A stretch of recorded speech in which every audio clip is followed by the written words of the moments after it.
So, James, yeah, didn't seem like too long ago I was in there and we were all wondering how exactly how to get to you, man, and it was quite the experience, you know. I spent 16 years this time around incarcerated. I was incarcerated maybe started off when I was 12 or so. Mm. 14, I did 2 years. Uh I was out for approximately about a year and a half. Um, and then I ended up going back in at the age of 18 for another 2 years, and I was out for maybe 3 months, 4 months. Um, After that, I pretty much did up until I was 37 years old. I did approximately 20 years or so of my life in there. So, Mm. yeah, man, it was rough. But, yeah, so I wanted to talk to you a little bit about maybe we can enlighten some folks about, well, enlighten myself as well, uh, about the link between violence and the context in which it happens in, you know? Hmm. Um, I think that my life story is pretty much that. Like, for a long time, I wondered, well, I thought that I was, and granted, some of the things I did were evil, you know, were dark stuff, but, for the longest time, I felt like there was something wrong with me, like there was something naturally wrong and, well, inherently wrong with me, you know, especially after all those years and all the life I lived, which wasn't exactly that great of a life, you know what I'm saying? Um, but when I read your book, I felt like you were writing about my life story, man. Like you understood in ways that most people would never, you know what I'm saying? And for the first time, I felt um, like perhaps I wasn't that bad of a person. There was an explanation behind it. And I was under the assumption that most people had gone through some of the things that I gone through. So given that, I actually really did think that there was me, you know, and it wasn't until I got a lot older that I started slowing down and figuring things out for myself, you know. So yeah, man, I say that so that and you know what's horrific about this whole thing is that I left prison and my crime in a lot of people's eyes is more severe than most of my friends in there, and most of them are never coming home again, you know. uh Most of them are fighting for release, and unfortunately a lot of them already took their stuff to the courts and all that, you know.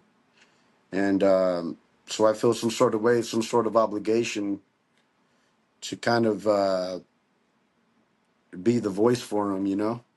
Yes. um and that's even worse, right, is this guilt I carry that most people would consider my crime more severe than theirs. I got home. I did things in prison that a lot of them never did. You know, most of them were, most of them, they were good people. You know, most of them had a clear conduct for 20 years. And in my case, I went to prison thinking that I was going to stay in there for the rest of my life just because of the circumstances in there, not so much because I didn't have a release date. So, I always thought about like I never understood how they held this way about them that was so caring for other people. You know what I mean? Especially given their situation where they didn't have the date. You know, yet these were people, some of the people that taught me how to be a human being again. You know, and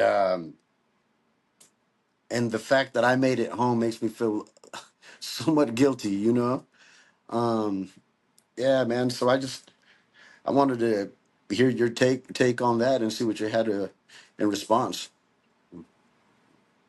Well, as you said, my goal has always been uh, to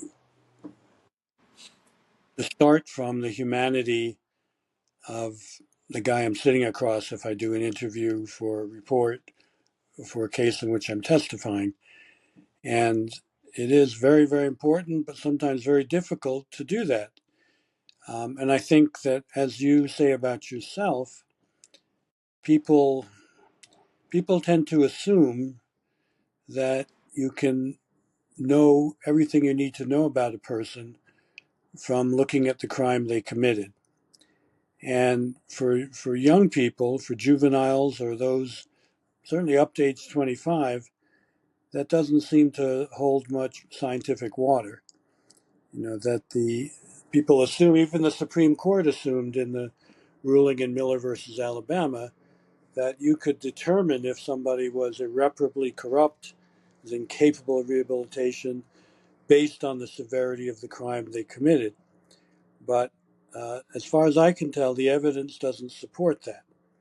And there are a number of developmental, psychological, social, cultural reasons for that. Let me give you an example. Uh, it's not uncommon for people to commit homicides when they're drunk or very, very high. And the dominant sort of scientific model for understanding the impact of being drunk was called the disinhibition model. It basically said that what being drunk does is lets out whoever you really are. So if you do something terrible, if you're drunk or high, that's expressing who you really are. But some decades ago, researchers began to challenge that understanding, and they came up with something which is called the myopia model. And basically, this came in part from anthropologists studying how different cultures handle being drunk. And basically, the myopia model says that when you get drunk, it narrows your focus to what's just in front of you.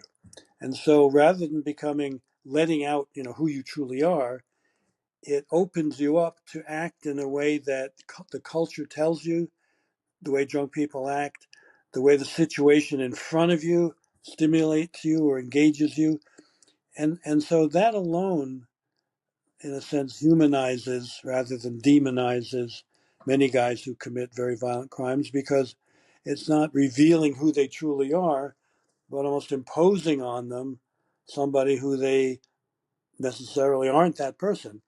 And that's one reason why this process of rehabilitation and positive transformation can take place in most cases.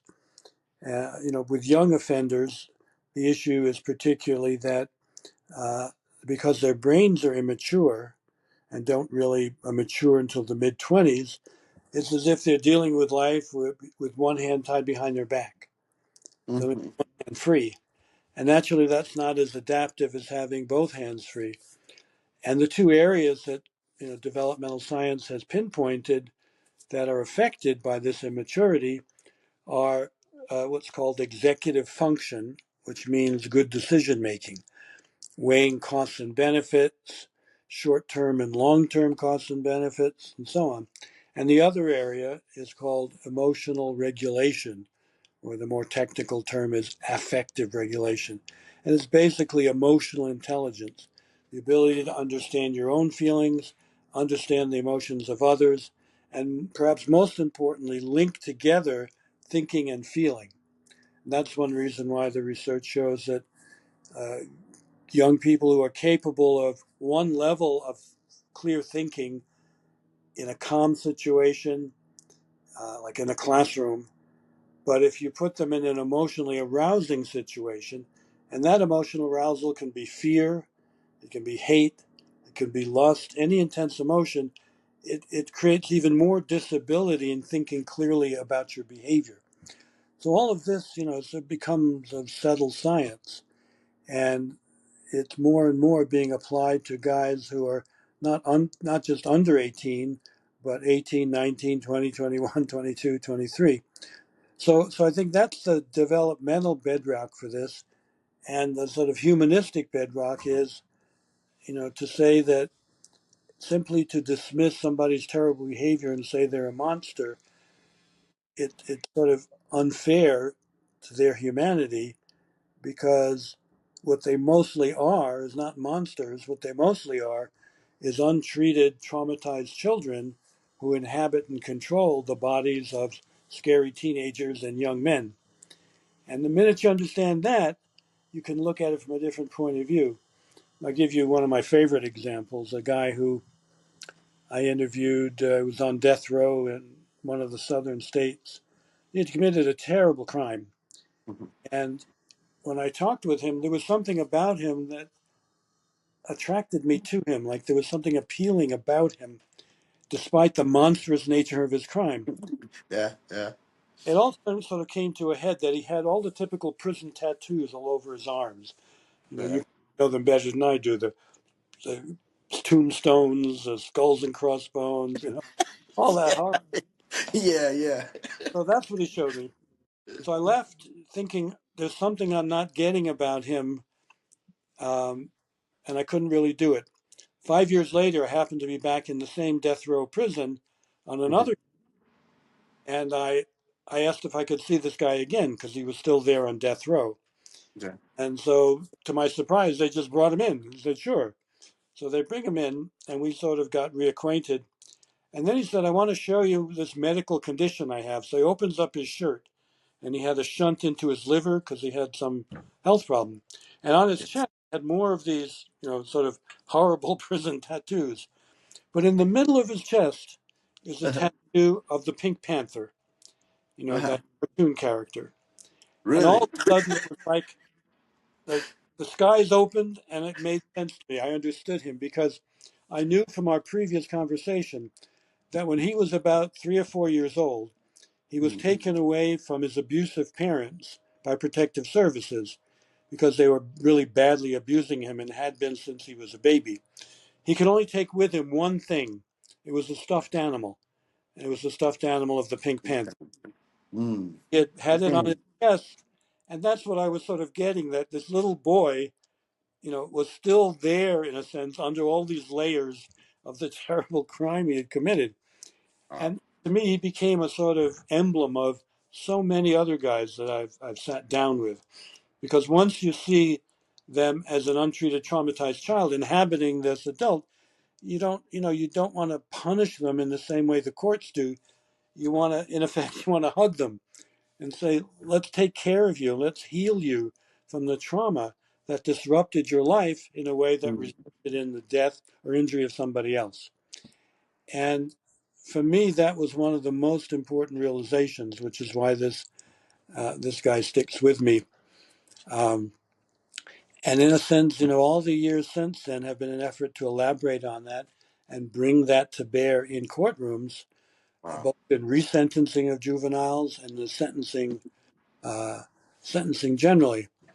Um, but it always starts with saying, I'm not sitting across from a monster, I'm sitting across from another human being. And maybe it's a sort of commentary on my own Wow. sort of fractured self that, Mhm. there are times when I can see myself in these guys, you know, even though, I've never been arrested, but I had enough difficulty in my childhood and my life to understand how this may have gotten them down this path that leads them to the point where they commit these crimes, and what it will take to climb back out of that hole. There's a sort of parable I heard once. I think it was actually on a TV program. Somebody was talking about it, and the guy falls into a hole. He's walking down the street and he falls into this hole, and he can't get out of the hole. And somebody comes by and says, "Hey, can you help me?" And the guy says, "No, I can't help you. It's your own fault for falling in the hole." The guy walks on. Another guy walks by and he says, "Can you help me?" He says, "Well, here." He throws $20 down in the hole. The guy says, "Well, that's great, but doesn't help me get out of the hole." Yeah. Another guy comes by. He says, "Can you help me?" And he throws down a Bible. He says, "Read the Bible. That'll get you out of the holes." Okay? And then finally, another guy comes by and says, "Hey, can you help me?" And the guy jumps in the hole. And Mhm. the guy who was in the hole said, "What are you doing jumping in the hole? I need to get out of this hole." He said, "Well, I've been in this hole and I know how to get out, and I'll show you how to get out." Ooh. So, That's what I'm talking about right so there. I mean, guys like you have a special opportunity, as well as I think you're saying, a special obligation to show the world I was in that hole and I know what it took for me to get out of that hole.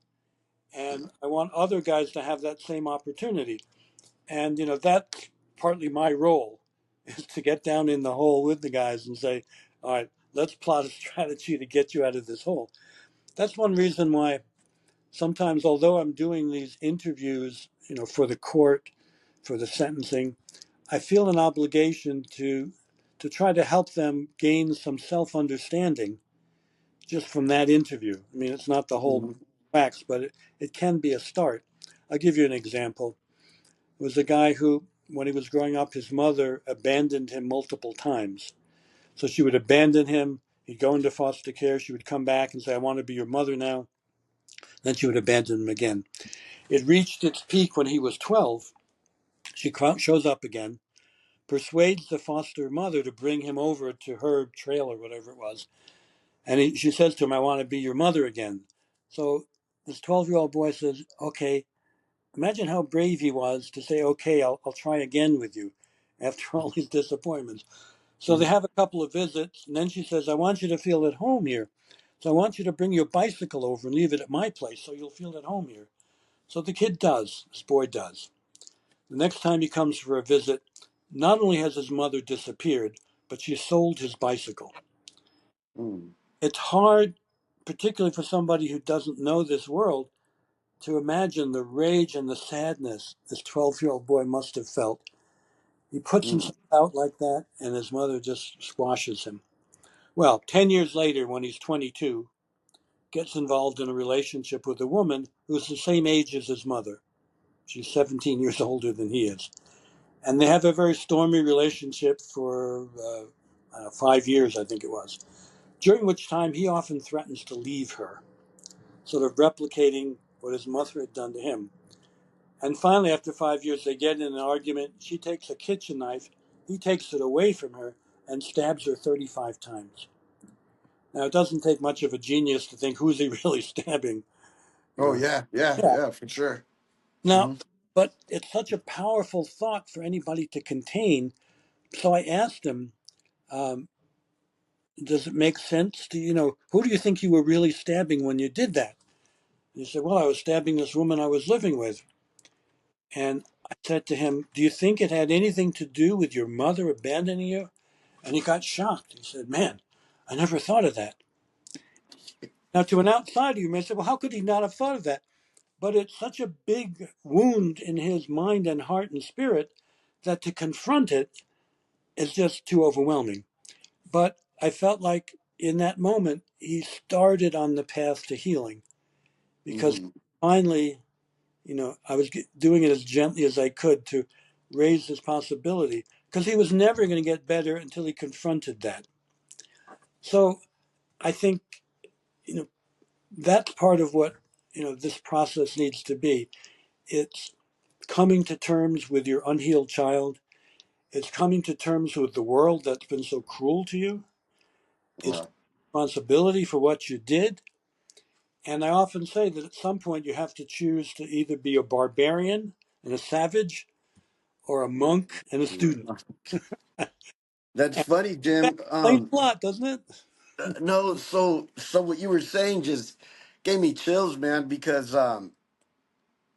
when I committed my crime, I was 20 years old, and it seems as if my life experience has just culminated into this one moment, this amalgamation of anger, this intense hopelessness, this intense sense of hopelessness, and so many flashbacks.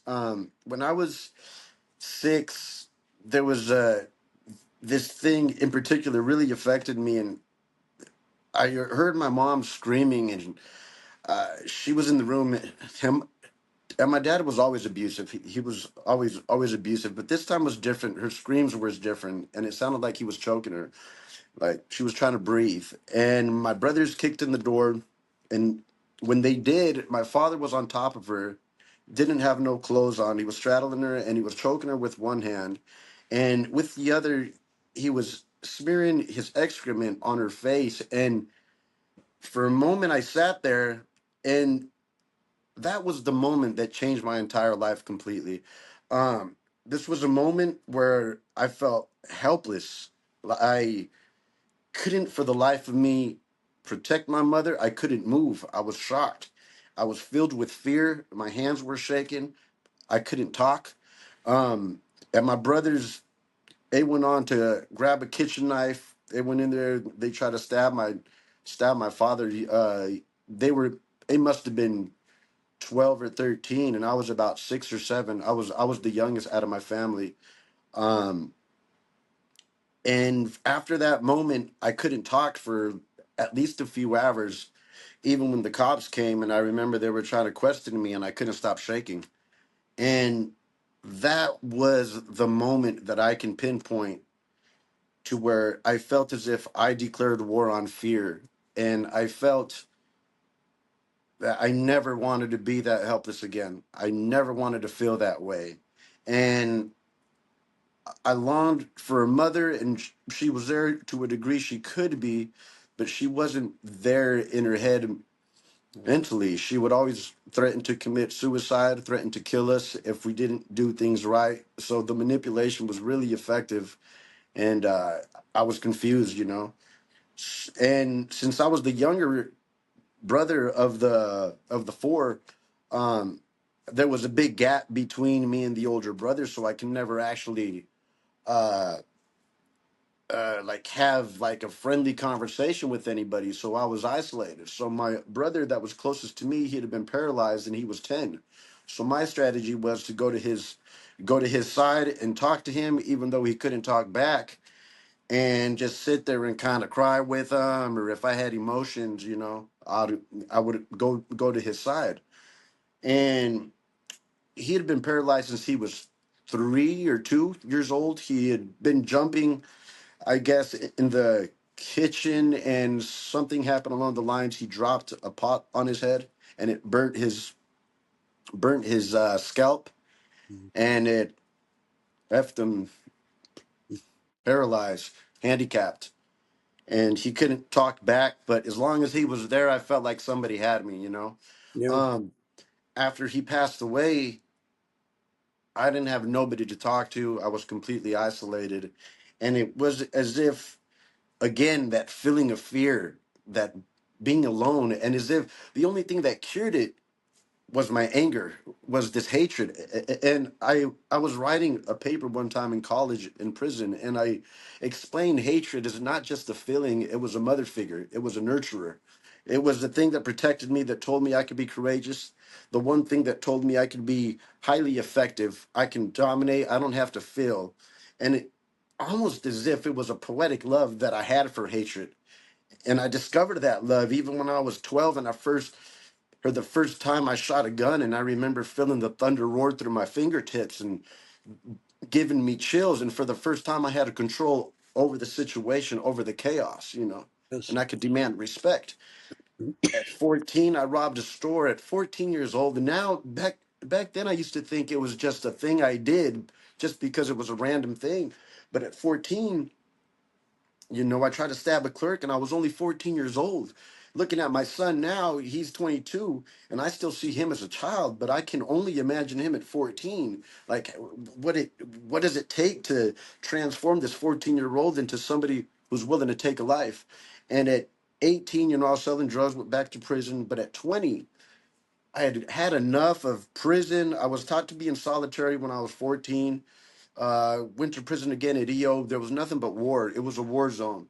Um, so when I was when I was 20, I came out, and we were selling drugs, and a childhood friend of mine tried to rob me. Long story short, we beat him, made him say his prayers, and my cousin shot him. And what happened next was just a part of the environment. We just remembered my childhood friend and fed him to animals. And was there remorse? Was there anything there other than hatred? Absolutely not. And when I went to prison, I had lived this whole life of not caring.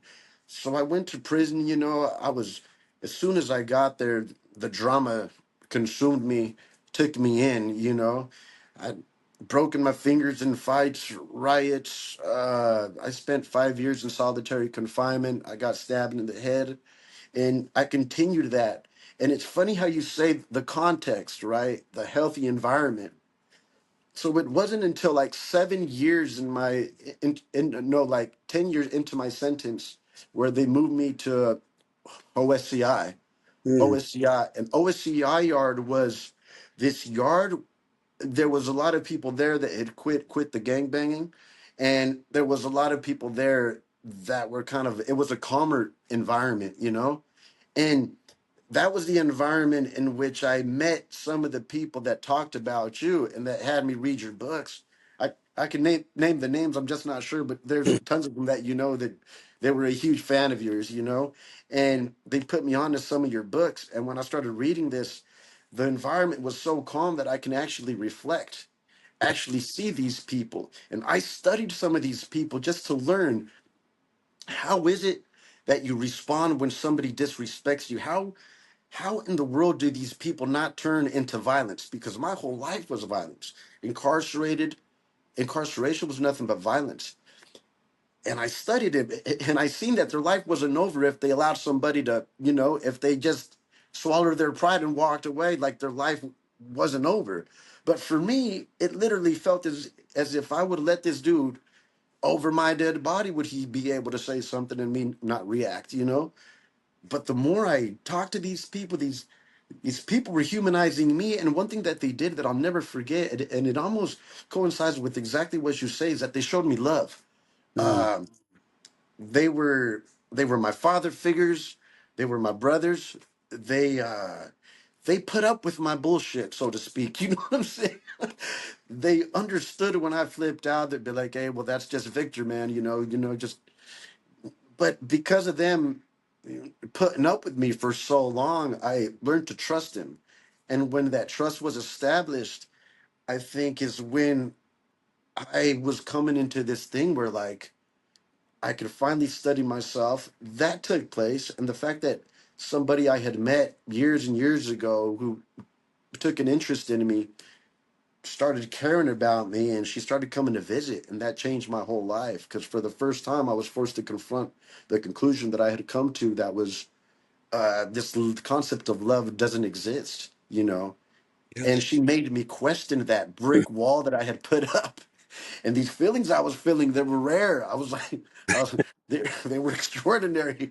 And I was like, wait a second, I don't know how to do this, you know. But she revived me, and I think from that point on, that began the process of change. You know what I mean? I had Yeah. a bunch of stuff here written down for you, but now that we're just conversating, I think I'd rather just go with this. You know what I'm saying? Okay. so, so yeah, you know. But that was it. So a lot of what you said, I think I was watching a lecture of yours the other day, and it was talking about how in courts they were using clinical psychology as opposed to developmental psychology for a long time, right? Yes. So can you tell the viewers like what exactly give it some explaining right there? Well, most of the psychology that's been in the courtrooms has been clinical psychology, which focuses on diagnosing and treating mental disorders. And so typically the clinical psychologists want to come up with a report that says these are the diagnoses I would give to this person: oppositional defiant disorder, borderline personality. Developmental psychology, on the other hand, focuses simply on the question of how do you get from being a baby to being an adult? Mm, And what are the factors that shape that pathway? Um, Factors like the quality of your attachments to parents or other figures, like the role models that you have that teach you how to deal with emotions, like the fact that your behavior is interacting with your brain development. So, for example, we know that the part of the brain that sort of controls or moderates the intensity of feelings reaches its peak of sensitivity at about 14 or 15. So everything feels more intense at that point, whether it's positive or negative, love. wow. And and so, you know, knowing this stuff and knowing that you can't presume a mature brain until about age 25, it gives a framework or a structure to make sense of individual pieces of information. Uh, and in fact, some of the clinical evaluations can be some of that information. I don't discard them. I try to say, what can we learn from that that's useful? But often they don't have a developmental perspective. I know when I taught graduate students in Chicago, I would have a mix in my seminar of both clinical psychology students and developmental students. And the clinical students, they appreciated the fact that in their clinical courses, they weren't getting this developmental perspective. It was all just incorporating these diagnostic categories and labels. And I'll give you an extreme example. There's evidence that if you're exposed to really severe trauma in the first 3 years of life, Mm-hmm. it's sort of like a frontal attack on the process of becoming a human person. The baby is a human being, but it takes 3 years to become a person. They have to learn attachment, have to learn language, have to learn emotional negotiation, and they have to learn all kinds of skills like how to wait to pee until you get to the bathroom rather than peeing in your pants or pooping in your pants. They've got to learn how to be patient, all kinds of things. But this research found that if you're severely abused throughout those first 3 years of life, you're so damaged that when you get to be an adult, there are so many negative consequences that if a clinician looks at you and tries to evaluate you, what they can do is sort of take several of those outcomes, put them together, and make it into a diagnosis. There's an old parable called the parable of the Makes sense. blind men and the elephant. I don't know if you Uh, know, but a bunch of blind men are asked to describe an elephant, and one of them grabs the leg and says, "Oh, this is a tree trunk." Another one grabs the trunk and says, "No, this is a snake." Another one grabs the tail and says, "This is a rope." None of them is seeing the fact that it's an elephant because they can only focus on one little part.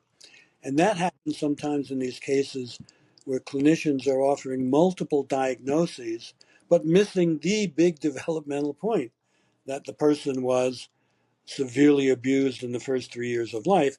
And that produced 21 different negative outcomes. And they're clumping them together and saying, oh, yeah, this adds up to borderline personality, and this adds up to antisocial personality. This adds up to, and on the list goes. And I worked on a case of a guy who had been really severely abused the first 3 years of his life. And when he committed a murder at, I forgot, maybe 25, I think there were 11 different clinical diagnoses of him. But mhm. none of those clinical assessments saw the most important thing, which was that he had been severely abused in the first 3 years of life. And that produced all of these problems that they were diagnosing. Sometimes clinicians don't understand the importance of development. I think in that case in particular, one of the clinical assessments said, well, how is it relevant that he was abused in the first 3 years of life? Because now at 25 or 30, he's so incompetent emotionally and socially. And I said, well, it's like if a kid was attacked by a shark when he was 2 and it bit off his leg, and he never got physical therapy, he never got a prosthesis. And now at 25, you're saying, what's wrong with this kid? He's limping all the time. Yeah, he's limping because the shark bit off his leg and Yeah. nobody ever compensated. So, Right. your story is that kind of story that you had to come up with a child-sized solution to your fear and Mm. terror. And particularly for boys, anger is one solution to that problem because, as you say, it puts up a wall and says, I don't have to face it. You can't hurt me anymore. I don't have to be terrorized because now I'm the powerful one who's Man. making other people afraid. So, Yeah. it's a long process. And I think, maybe you've read about or we talked about the adverse childhood experience scale, these 10, Yeah. these 10 questions, which are Uh-huh.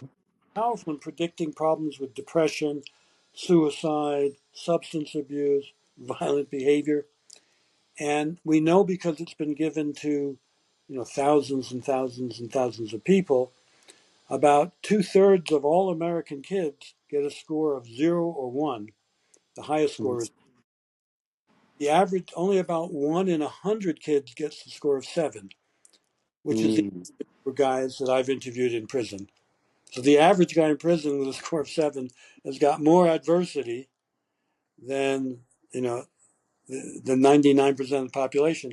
And if you get 8, 9, or 10, it's worse than 999 out of 1,000 guys.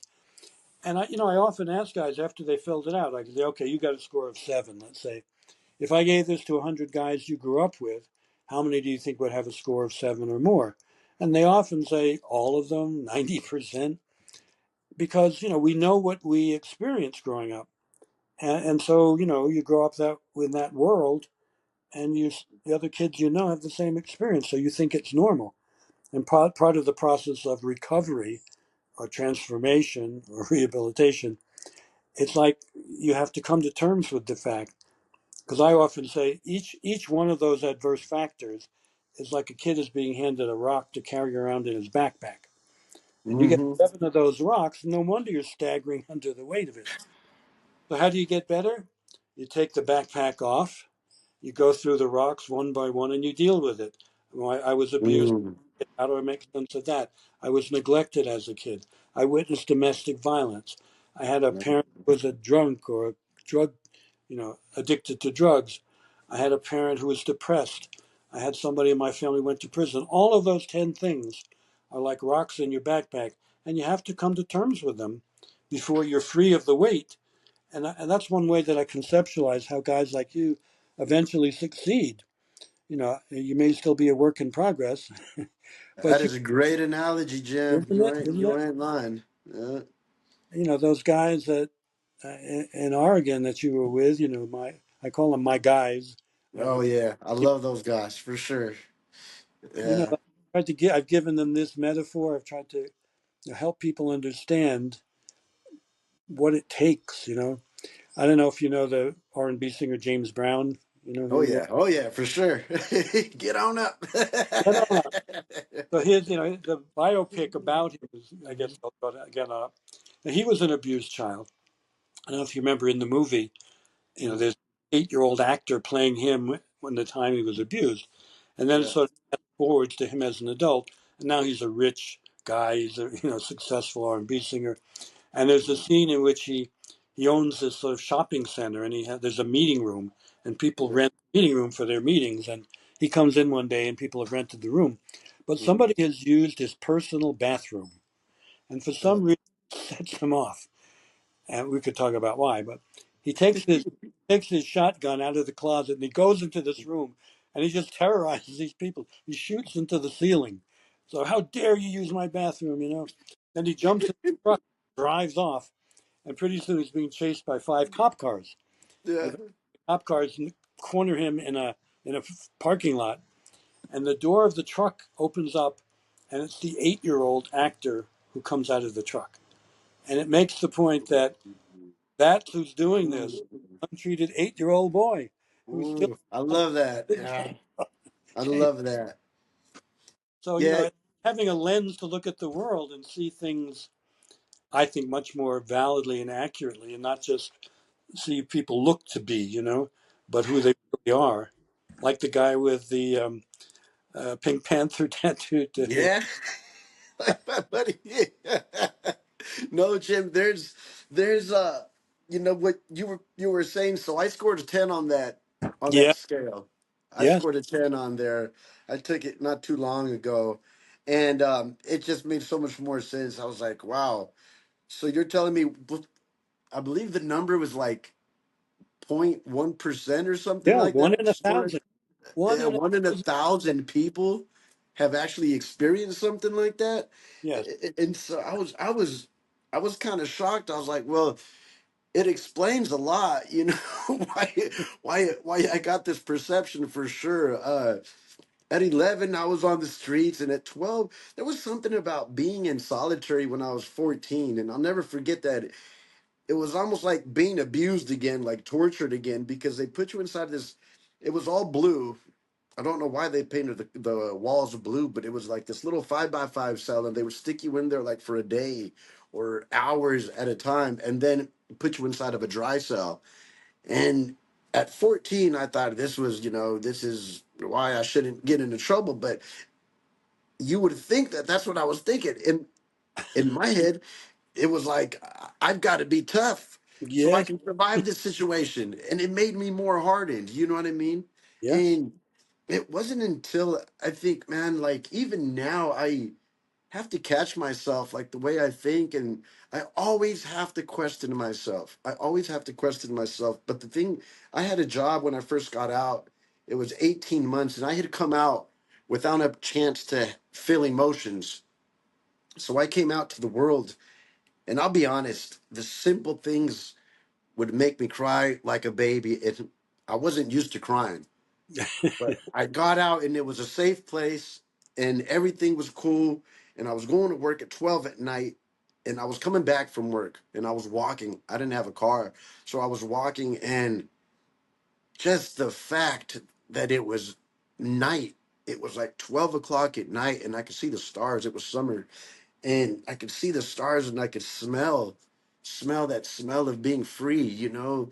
There's a different vibe out here, and I could see the stars, and it just came from nowhere. I was walking home, minding my own stuff, and I just got overwhelmed as I looked up. And even now, I get a little choked up because of that feeling. It's like for the first time I could feel, and it was the stars. It was everything about the night. There was no light, and it was just dark. And it was beautiful just to be in a situation like that, knowing that I could walk any which where on Beautiful. my own will, and it was, and it was a concept that I don't think very many could experience. But I was having these crime spells often, like when I would go to a pizza, somebody would say, "Thank you for coming." Something simple. I'd start crying like a baby. I'd be like, "Oh, it's okay." It's really touching. You know what I'm saying? It's really Well, touching. there's a famous psychiatrist named Judith Herman who Yeah. defined trauma is coming face to face with human vulnerability in the natural world or Mm, with the capacity for evil in human nature. So the mm, vulnerability in the natural world is why tornadoes can be traumatic, or floods, or tsunamis, or hurricanes, or earthquakes, because it shatters your view of how the world works. And the coming face to face with the capacity for evil in human nature is like, all right, you're 8 years old and you hear screaming, and it's your mother being brutally attacked by your father. That's coming face to face with the capacity for evil.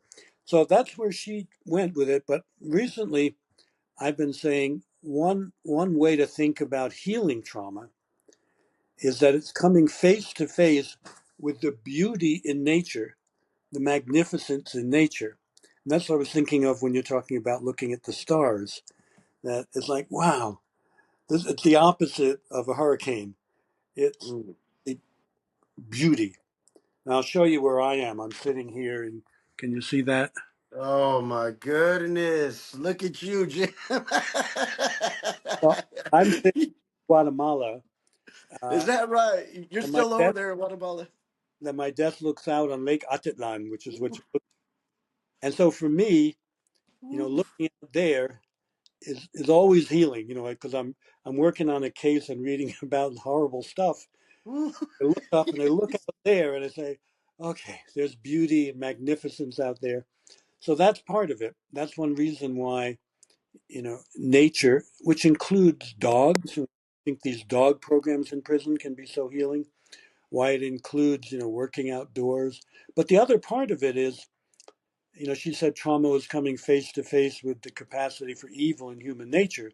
The other healing thing is coming face to face with the capacity for goodness in human nature.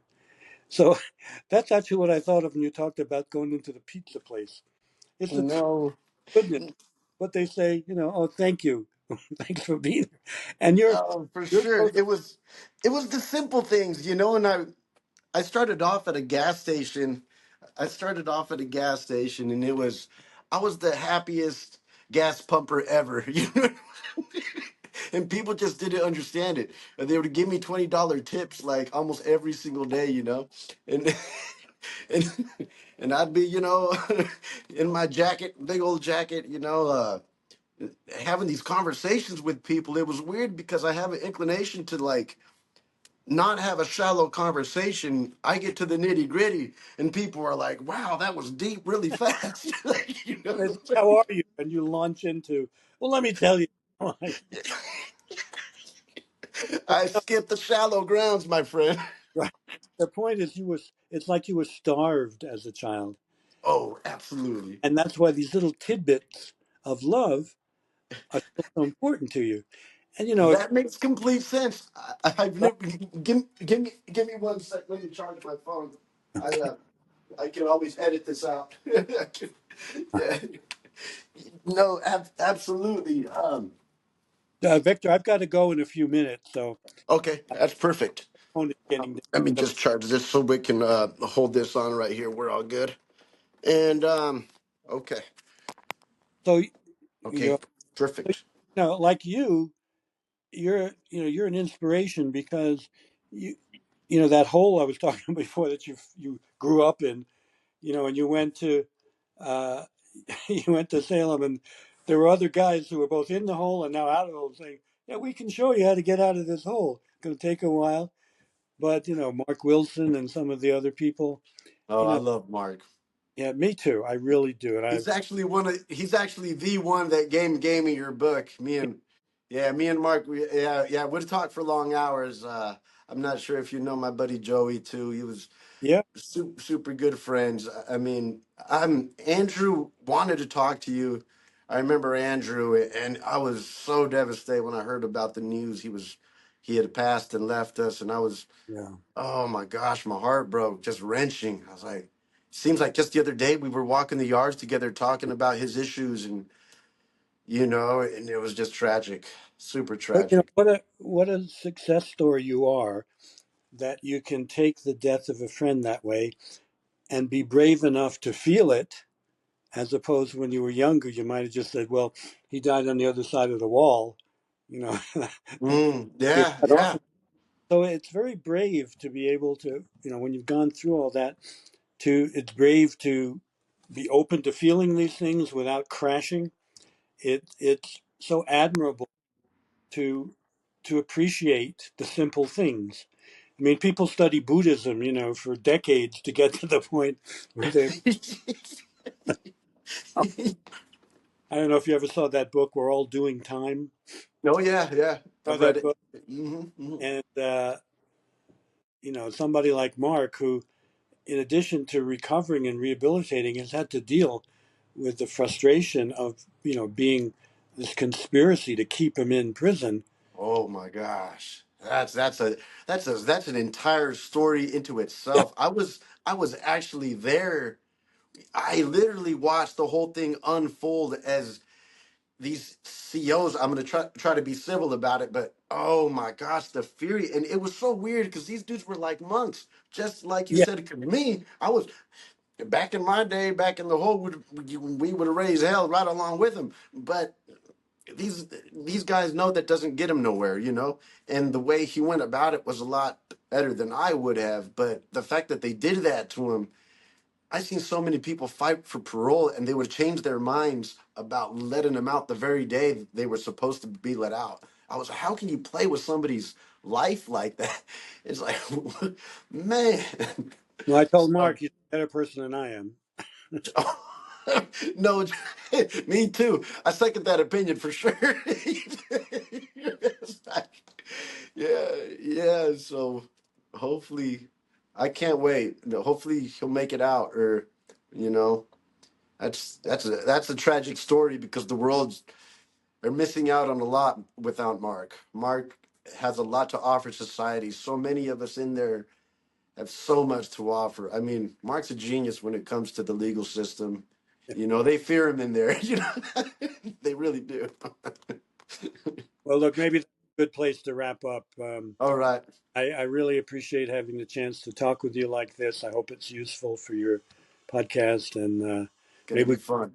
when you're further down the line, and maybe we'll both be there to welcome Mark when he comes out. Love it, man. I love it, brother. I appreciate you, okay?